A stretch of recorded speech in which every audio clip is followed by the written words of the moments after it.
नमस्कार दोस्तों, कैसे हो आप लोग? आई होप बहुत ही बढ़िया होंगे और मन लगाकर पढ़ रहे होंगे।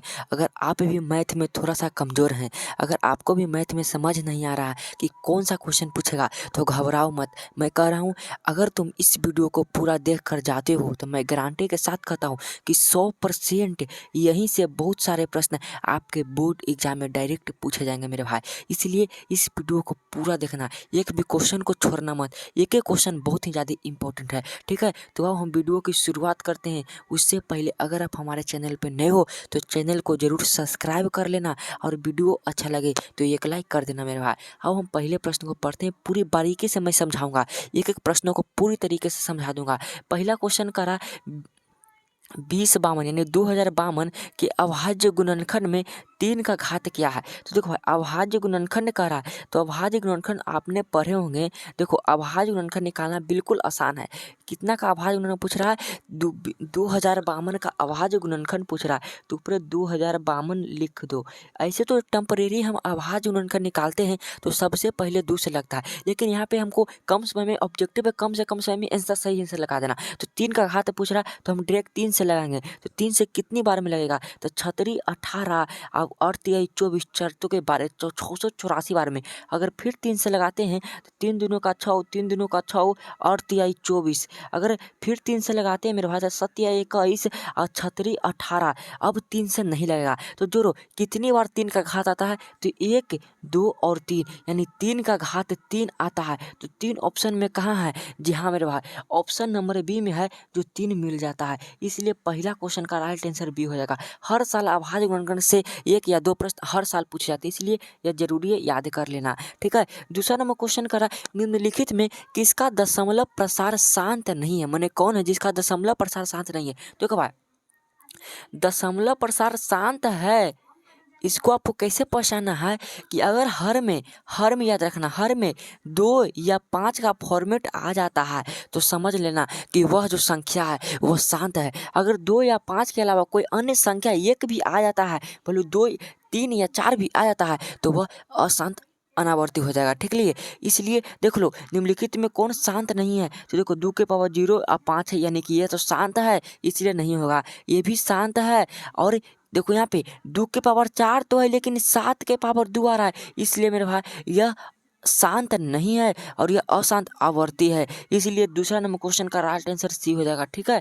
अगला क्वेश्चन, तीसरा नंबर क्वेश्चन करा है, ध्यान से पढ़ो। करा है बहुपद x into 2x minus 5 minus 3 के शून्यकों का योग क्या होगा? तो देखो पहले तुमको इसको गुना कर लो, कि x ब्रैकेट में है, इसको द्विघात बहुपद के फॉर्म में लाओ। तो यहाँ पे x से गुना करेंगे तो 2x स्क्वायर और x में -5 से करेंगे तो माइनस का 5x और माइनस 3, इसका शून्यकों का योग पूछ रहा है। तो मेरे भाई शून्यकों का योग यानी अल्फा प्लस बीटा बराबर फॉर्मूला आप जानते होंगे, -b/a। यहाँ पे b का मान है -5, तो -5 यहाँ पे लिख देंगे। माइनस पहले फार्मूला से दिया हुआ था माइनस, अब -5 b और a का मान है मेरे भाई 2, तो यानी माइनस माइनस प्लस यानी 5/2। इसका राइट आंसर 5/2 होगा। ऑप्शन में देखो कहाँ है, यानी तीसरा का राइट आंसर डी ऑप्शन में है, तो तीसरा का राइट आंसर डी हो जाएगा मेरे भाई 5/2। अगला प्रश्न, चौथा नंबर क्वेश्चन है, यदि समीकरण 2x square plus px minus 3 बराबर 0 का एक मूल्य -3 हो तो p का मान क्या होगा? ये भी यह प्रश्न, इसे स्टार लगा लो, ये पक्का छप जाएगा आपके बोर्ड एग्जाम में। देखो एक मूल्य -3 है, इसका मतलब है कि जहाँ पे x है ना वहाँ पे -3 बैठा दो और p का मान आराम से निकल जाएगा। तो 2 के 2 गुने -3 का स्क्वायर हो जाएगा 9, और माइनस का स्क्वायर प्लस हो जाएगा, प्लस 9 प्लस p -3 बराबर 0 हो जाएगा। तो 9 दूनी 18, अब p में से 3 तो माइनस का 3p बराबर -3p -3 बराबर 0 हो जाएगा मेरे पास। 3 पट्टी माइनस से ऊपर जाएगा, प्लस में हो जाएगा। यहाँ पे 3 तो 18 में से 3 गया था 15, अब -3p बराबर, यहाँ पे 18 में से पहले 3 घटा लो तो -15 हो जाएगा, ठीक है। तो 15, अब 15 ऊपर जाएगा तो -15 हो जाएगा ना, तो -15 कट गया, तो मेरे पास p बराबर हो जाएगा 5। जहाँ पे ऑप्शन में दिख रहा है उसे लगा दो। p का मान क्या होगा? 5 हो जाएगा। ठीक है, देखो भाई मैं हाथ से लिख रहा हूँ इसलिए आपको थोड़ा सा दिक्कत होगी, मैं 100% लेकिन समझा दूंगा, इसलिए समझिएगा ज़्यादा। समझने की कोशिश, मैथ है समझने का खेल है मेरा भाई। अगर आप साइंस तो रट के, सोशल साइंस साइंस हिंदी रट के याद कर लेंगे, लेकिन मैथ अगर आप उस कॉन्सेप्ट को नहीं समझते तो आपको 1% भी समझ में नहीं आएगा। इसलिए मैं पूरी तरीके 100% समझाने की कोशिश कर रहा हूँ, आप थोड़ा सा मेहनत करिएगा मेरे भाई। हम मेरे पे उम्मीद कीजिए, मैं आपका अच्छा अंक मैथ में दिला दूंगा। ठीक है, 5 नंबर क्वेश्चन करा, यदि बहुपद x square minus b x plus c के शून्य का अल्फा बीटा हो। ठीक है, तो अल्फा इंटू बीटा का मान, यहाँ पे अल्फा इंटू बीटा होगा, अल्फा इंटू बीटा का मान क्या, तो हम अल्फा इंटू बीटा का मान जानते हैं सी बटे ए होता है। क्या होता है, सी बटे ए। तो यहाँ पे सी क्या है, सी तो सी होगा, आइए यानी सी बटे ए, जहाँ पे ऑप्शन में लगा दो, टिक लगा दो मेरा भाई, ऑप्शन नंबर सी इसका सही आंसर हो जाएगा। अगला प्रश्न 6 नंबर क्वेश्चन करा कि निम्नलिखित में कौन समानांतर श्रेणी में है, कौन है जो समानांतर श्रेणी में। यदि समानांतर श्रेणी में एक रूल याद रखना, अगर हम उसका सार अंतर निकालते हैं, अगर वो समान निकलता है यानी इक्वल निकलता है तो वो समानांतर श्रेणी में है, अगर इक्वल नहीं निकलता है वो समानांतर श्रेणी में नहीं है। देख लो, देखो 5 में से 2 गया तो 3 होगा, लेकिन 7 में से 5 गया तो 2, ये समानांतर श्रेणी में नहीं है। ठीक है, अगला है एक्स के पावर 3, यहाँ पे एक्स के बी में है, ये बी भी नहीं होगा मेरे भाई। क्या कि देखो 2 का स्क्वायर 4 और 3 का स्क्वायर 9 और 7 का स्क्वायर 49, तो 49 में से 9 का 40 हो जाएगा, लेकिन 9 में से 4 के तो 5 हो जाएगा, ये नहीं होगा। सी नंबर ऑप्शन होगा, ताकि यहाँ पे देखो पहले सी नंबर ऑप्शन कैसे होगा समझो। एक्स के पावर 3 है और एक एक्स के पावर 2 है, तो एक्स के पावर 2 में से 3 गया, तो यानी एक्स के पावर 1 बता ना। यहाँ पे जब एक्स के पावर 2 है और एक्स के पावर कुछ ना तो 1, तो इसमें से भी घटेगा तो एक्स के पावर 1 बचेगा, यानी कि यह समान अंतर बराबर है, इक्वल, यानी सार अंतर समान है, इसलिए इसका समानांतर श्रेणी में ये होगा एक्स के एक्स कॉमा एक्स के x square comma x Q. ठीक है, अगला क्वेश्चन है मेरे भाई 7 नंबर क्वेश्चन करा, 1 plus cot square theta into 1 minus cos square theta बराबर होगा। तो कॉट का होता है कोसेक और कोसेक स्क्वायर थीटा और गुणे कोस का होगा साइन स्क्वायर थीटा, यानी ये दोनों का मान होता है 1, याद कर लेना। करा विविध कर इसका निकाले, 5x square minus 4x plus 2 का विविध कर क्या होगा मेरे भाई। विविध कर डी वाला फॉर्मूला आप जानते होंगे, B square minus 4ac, B का मान -4, तो बी स्क्वायर, तो बी स्क्वायर यानी कि 16 माइनस 4 1 20 गुने 5 गुने 2 यानी 16 घटाओ 40, यानी कि कितना आएगा मेरे भाई, माइनस का क्या होगा, माइनस का 24 आंसर इसका सही हो जाएगा। ठीक है, 16 में से 40 गया तो -24 आएगा। ठीक है मेरे भाई, अगला प्रश्न यहाँ पे क्या करा कि 9 नंबर क्वेश्चन है, 2x square minus 4x plus 3 बराबर 0 के मूलों की प्रकृति क्या होगी। तो मूलों की प्रकृति याद करने के लिए सबसे पहले उसको डी का मान निकालो, तो डी का फॉर्मूला होता है बी स्क्वायर माइनस 4ac, तो बी का मान 4, बी का मान क्या 4 है, तो माइनस का 16 यानी प्लस का 16 हो जाएगा, माइनस का उसका प्लस हो जाता है, माइनस 4 गुने 2 गुने 3, तो यहाँ पे 16 माइनस 8 दिया 24, यानी इसका मान आ जाएगा मेरे भाई 4 दूनी 8 से 24, यानी माइनस का 8, यानी माइनस में आएगा, यानी यह अवास्तविक होगा, यानी वास्तविक नहीं है। ठीक है, अगर माइनस में आ जाएगा तो वास्तविक नहीं है, अगर माइनस में नहीं आता तो वास्तविक और असमान हो जाता है। यदि डी बराबर 0 आ जाएगा तो वास्तविक और असमान के, वास्तविक और समान के अंतर्गत आता है। देखो भाई यह वीडियो थोड़ा सा लंबा होगा क्योंकि मैं पूरी तरह से समझा रहा हूँ और समझाने में तो समय लगता है मेरे भाई, अगर आपके पास समय है तो वीडियो को पूरा देखना। ठीक है ना, करा 10 नंबर क्वेश्चन, निम्नलिखित में एक्स स्क्वायर, निम्नलिखित में कौन x square minus 3x plus 2 का एक मूल है, निम्न में कौन एक मूल है। जो देख लो, जिसके बैठाने पर अगर 0 आता है वो मूल होगा और नहीं आता है वो मूल नहीं होगा, तो 0 से तो एकदम नहीं आएगा। -1 बैठा कर देख लो, -1 का 1 माइनस का प्लस, तो ये भी नहीं होगा। ठीक है, दूसरा नंबर माइनस का 2 देख लो, तो -2 का स्क्वायर 4, यहाँ पे प्लस, ये भी नहीं होगा मेरे भाई, यानी इसका मूल 2 होगा। 2 देख लो, 2 का स्क्वायर 4 है, यहाँ पे 4 6 आप प्लस 2 6 में से 6 गया 0, यानी इसका एक मूल 2 होगा। ठीक है, इसमें को डायरेक्ट निकालो मन में, अगर बार बार हव कर लोगे तो बहुत समय लग जाएगा, आपको कम समय में ऑब्जेक्टिव बनाना होगा, इसलिए थोड़ा फास्ट चलते हैं। निम्नलिखित में किसका गुणनफल एक परिमेय संख्या है, कौन परिमेय संख्या है। देखो भाई देखो √15 ये तो नहीं होगा, 963 ये भी नहीं होगा, 8 दूनी के 16 का √16 का वर्गमूल होता है 4। ठीक है, यहाँ पे इसका सही आंसर सी हो जाएगा। अगला क्वेश्चन है, निम्नलिखित में 154 का अभाज्य गुणनखंड कौन है, कौन 154 का अभाज्य गुणनखंड है।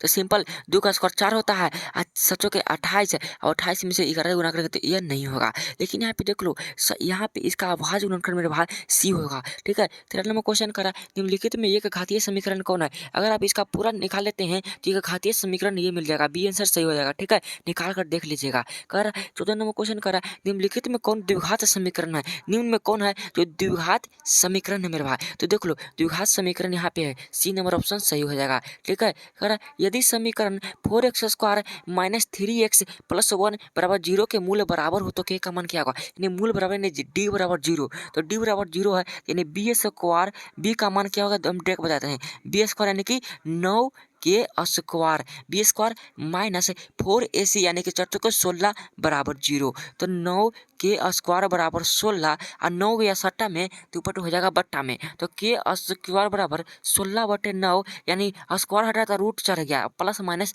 जैसे रूट चढ़ेगा प्लस माइनस हो जाएगा। अलजेब्रा में जैसे किसी पर रूट चढ़ेगा ना मेरे भाई तो प्लस माइनस हो जाता है। तो रूट 16 का वर्गमूल प्लस माइनस रूट 16 का 4 और 9 का 3 यानी प्लस माइनस 4/3 ऑप्शन में जहाँ टीका लगा देना, डी आंसर सही हो जाएगा। अगला क्वेश्चन कह रहा है कि यदि किसी द्विघात बहुपद के शून्यकों का योगफल 2 एवं गुणनफल -15 हो तो वह बहुपद होगा। एक फॉर्मूला होता है x square minus alpha plus beta यानी कि alpha plus beta into x plus minus plus और अल्फा इंटू बीटा हो जाएगा, यही है फॉर्मूला।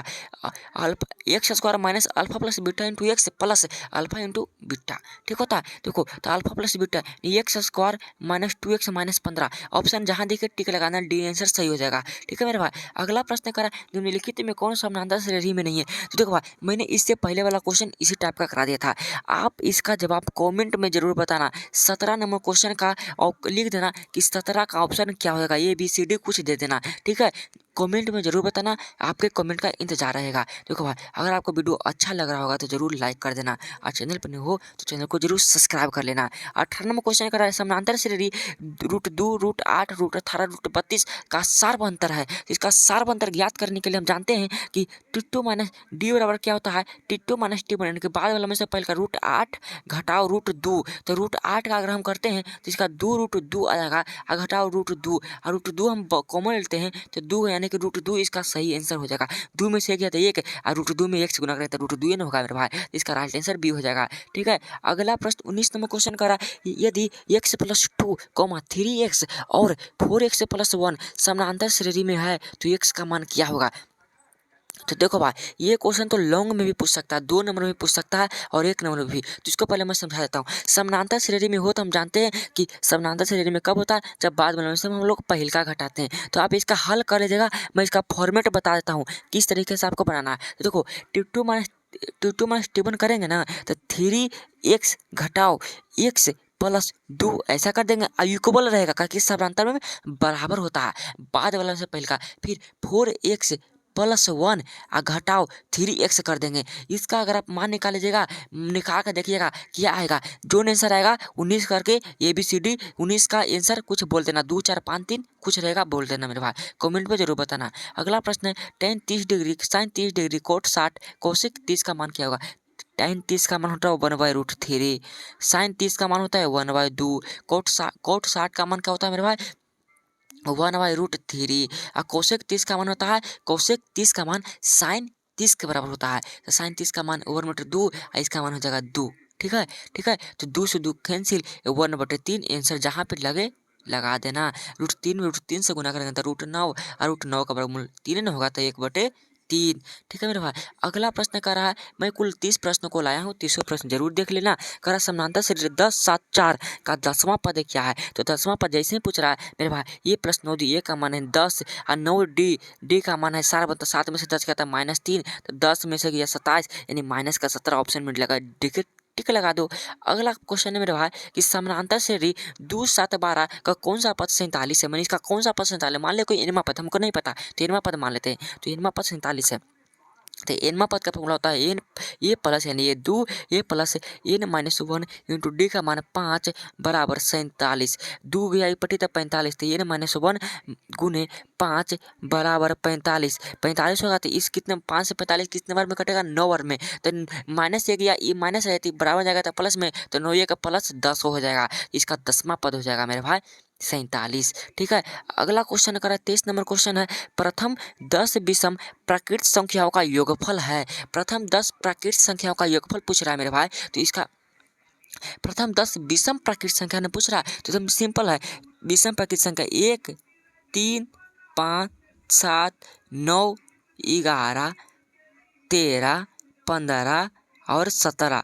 1, 2, 3, 4, 5, 6, 7, 8, 9 और 19। इस पूरा का जोड़ दीजिएगा, जो आएगा उसका आंसर हो जाएगा। अगर आपको ट्रिक चाहते हैं एकदम ट्रिक, तो देख लो प्रथम 10 पद ना, तो देखो भाई इनका फॉर्मूला है n/2, यानी 10/2, तो 10/2 प्लस इंटू 2a का मान 1, 2a प्लस n-1 यानी 9 इंटू डी हो जाएगा क्या 2, अंतर 2। ठीक है, तब 5 इंटू 2 प्लस 9 दूनी 18, 20, 100 इसका प्राकृत संख्या का योगफल हो जाएगा। ठीक है मेरे भाई। अगला क्वेश्चन करा 24 नंबर क्वेश्चन है, यदि किसी समांतर श्रेणी का nवां पद इतना है तो टिप 4 क्या होगा। तो nवां पद पूछ रहा है। तो देखो ये n का मान जब 1 रखेंगे, जब हम n का मान 1 रखेंगे तो 2 में 1 से गुणा करेंगे तो इसका आ जाएगा 7। और जब n का मान हम लोग 2 रखेंगे मेरे भाई, तो 2 दूनी के 4 अब 9 हो जाएगा। अगर हम n का मान 3 रखेंगे तो 3 दूनी 6 और 6 5 11 हो जाएगा। तो इसका टिप 4 पूछ रहा है, तो टिप 4 कैसे निकलेगा मेरे भाई।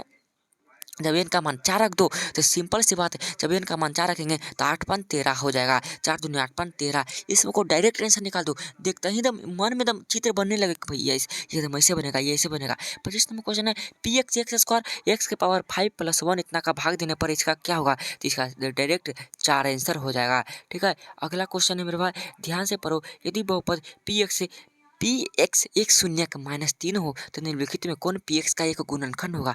मन 1 शून्यक इसका -3 है तो कौन गुणनखंड, तो यानी x + 3 = 0। जहाँ पे लगे मेरे भाई टिक मार दो। तो हम जल्दी आंसर बताओ, कहा कि बहुत कम समय में 2x 27 नंबर है, 2x - 5y = 7 का एक हल है। निम्न में कौन एक हल है, यानी x का देखो इसका मैं इसका एक बता देता हूँ, काहे कि इस लेवल का प्रश्न एगो पक्का आएगा। ठीक है, तो देखो मैं बता दे रहा हूँ, अगर x का मान क्या भरें और y का मान क्या भरें कि यह 7 आ जाए। जैसे मान लो x का मान हम 3 लेते तो 6, और y का मान 1 तो 5, 6 में से 5 गए तो 1 होता है, यानी कि ये नहीं होगा। जब x का मान -6 लेंगे तो -12, और x का मान 1 लेंगे तो यह यानी कि मेरे भाई जब x का मान हम 6 लेंगे तो 12, और जब x का मान हम लेंगे यानी कि इसका राइट आंसर ये हो जाएगा। जब x का मान तो 6 लो तो 12, और y का मान के लोगे तो 5, तो 12 में से 5 गए तो 7 के बराबर हो जाएगा। नहीं का एक हल ये हो जाएगा। ठीक है, अगला क्वेश्चन को पढ़ो। 28 नंबर क्वेश्चन क्या कह रहा है, निम्नलिखित में कौन बिंदु x = 4 के आलेख पर है। कौन 4 के आलेख पर है, तो मेरे भाई ये 4 के आलेख पर होगा। ठीक है, कह रहा समानांतर श्रेणी 2, 6, 10, 14 के लिए a 20 a 10 का मान क्या है। इसका जवाब आप बताना मेरे भाई, मैं आपके कमेंट का इंतजार करूंगा। आप कितना मैथ में तेज हैं इस प्रश्न से आपको पता चल जाएगा। इस प्रश्न का जवाब आप कमेंट में बताना। 29 नंबर प्रश्न और उसका आंसर लिखना, ये भी नहीं लिखना, आंसर लिखना, ताकि हम भी तो देखें आप कितना मैथ पढ़ते हैं। फिर नहीं आएगा मैं बताऊंगा। समीकरण 5x - 15y = 8 तथा 3x - 9y = 24/5 के आलेख ऐसी 2 रेखाएं होगी जो क्या होगी। तो देखो 5/3 अब 15/9, तो सिंपल सी बात है, यह जो होगा परस्पर संपाती होगा मेरे भाई। यह तीनों बराबर होंगे, हल करके देख लेना, मैं कर रहा हूँ तीनों बराबर होंगे। ठीक है, तो मेरे भाई मैंने 30 प्रश्न करा दिया। मैं उम्मीद करता हूँ कि 30 में से लगभग 20 प्रश्न 20 प्लस सभी का सही हुआ होगा मेरे भाई। अगर आपको कोई भी प्रश्न नहीं आता होगा उसे ज़रूर याद कर लेना। यह वीडियो थोड़ा सा लंबा हो गया, इसलिए मैं आपसे क्षमा चाहता हूँ। मैं पूरी तरह समझाने की कोशिश कर रहा था, इसलिए आपको यह वीडियो थोड़ा सा लंबा हो गया। ठीक है, मिलते इस तरह के अगले वीडियो में। इस वीडियो को दोस्तों के पास भी शेयर कर देना। जय हिंद, वंदे मातरम। वीडियो को जरूर लाइक कर दो, चैनल को सब्सक्राइब कर